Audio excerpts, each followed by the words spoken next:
Romanos 5. Paz e alegria.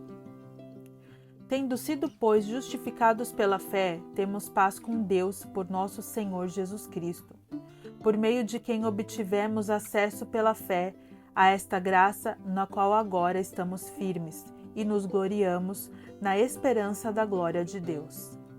Não só isso, mas também nos gloriamos nas tribulações, porque sabemos que a tribulação produz perseverança.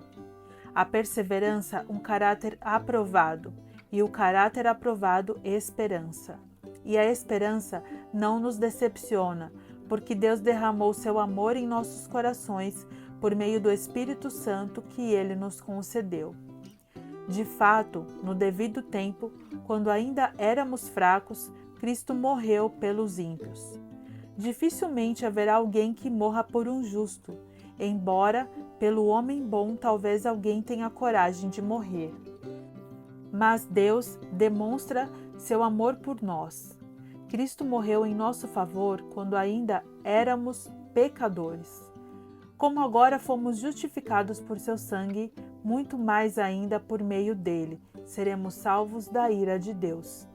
Se quando éramos inimigos de Deus fomos reconciliados com ele mediante a morte do seu Filho, quanto mais agora, tendo sido reconciliados, seremos salvos por sua vida. Não apenas isso, mas também nos gloriamos em Deus por meio do nosso Senhor Jesus Cristo, mediante quem recebemos agora a reconciliação. Morte em Adão, vida em Cristo. Portanto, da mesma forma como o pecado entrou no mundo por um homem, e pelo pecado a morte, assim também a morte veio a todos os homens, porque todos pecaram. Pois antes de ser dada a lei, o pecado já estava no mundo. Mas o pecado não é levado em conta quando não existe lei. Todavia, a morte reinou desde o tempo de Adão até o de Moisés, mesmo sobre aqueles que não cometeram pecado, semelhante à transgressão de Adão, o qual era um tipo daquele que haveria de vir. Entretanto, não há comparação entre a dádiva e a transgressão. De fato, muitos morreram por causa da transgressão de um só homem, mas a graça de Deus, isto é, a dádiva pela graça de um só, Jesus Cristo, transbordou ainda mais para muitos. Não se pode comparar a dádiva de Deus com a consequência do pecado de um só homem. Por um pecado veio o julgamento que trouxe condenação, mas a dádiva decorreu de muitas transgressões e trouxe justificação. Se pela transgressão de um só a morte reinou por meio dele, muito mais aqueles que recebem de Deus a imensa provisão da graça e a dádiva da justiça reinarão em vida por meio de um único homem, Jesus Cristo. Consequentemente, assim como uma só transgressão resultou na condenação de todos os homens, assim também um só ato de justiça resultou na justificação que traz vida a todos os homens. Logo, assim como por meio da desobediência de um só homem muitos foram feitos pecadores, assim também por meio da obediência de um único homem muitos serão feitos justos. A lei foi introduzida para que a transgressão fosse ressaltada, mas onde aumentou o pecado, transbordou a graça, a fim de que, assim como o pecado reinou na morte, também a graça reine pela justiça para conceder vida eterna mediante Jesus Cristo, nosso Senhor. Romanos 6. Mortos para o pecado, vivos em Cristo. Que diremos então? Continuaremos pecando para que a graça aumente? De maneira nenhuma. Nós, os que morremos para o pecado, como podemos continuar vivendo nele?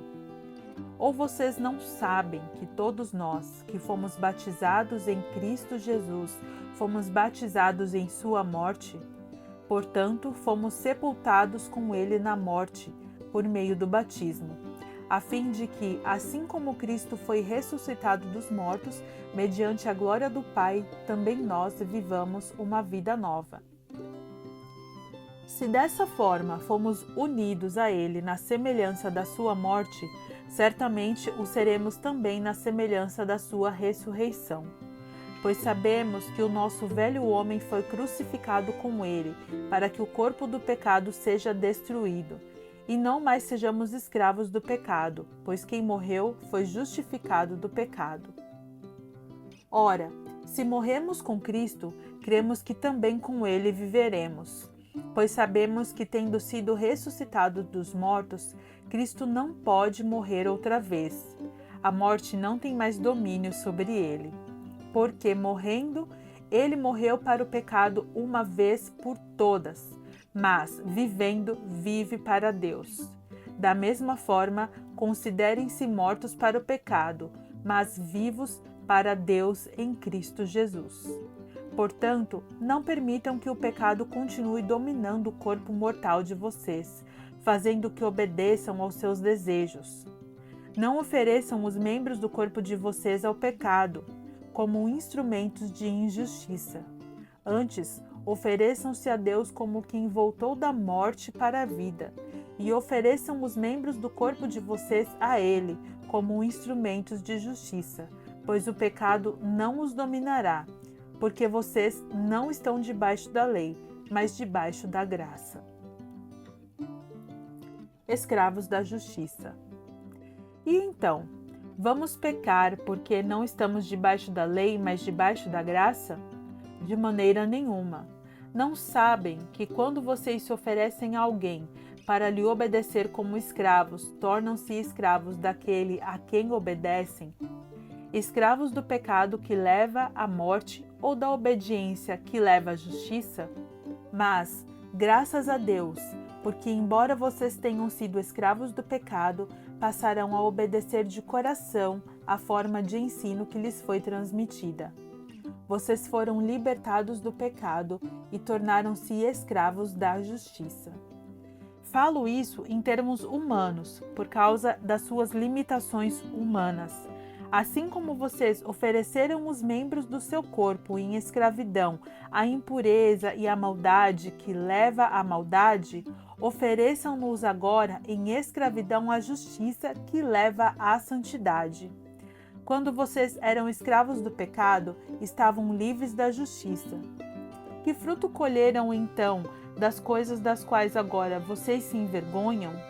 O fim delas é a morte. Mas agora que vocês foram libertados do pecado e se tornaram escravos de Deus, o fruto que colhem leva à santidade, e o seu fim é a vida eterna. Pois o salário do pecado é a morte, mas o dom gratuito de Deus é a vida eterna em Cristo Jesus, nosso Senhor.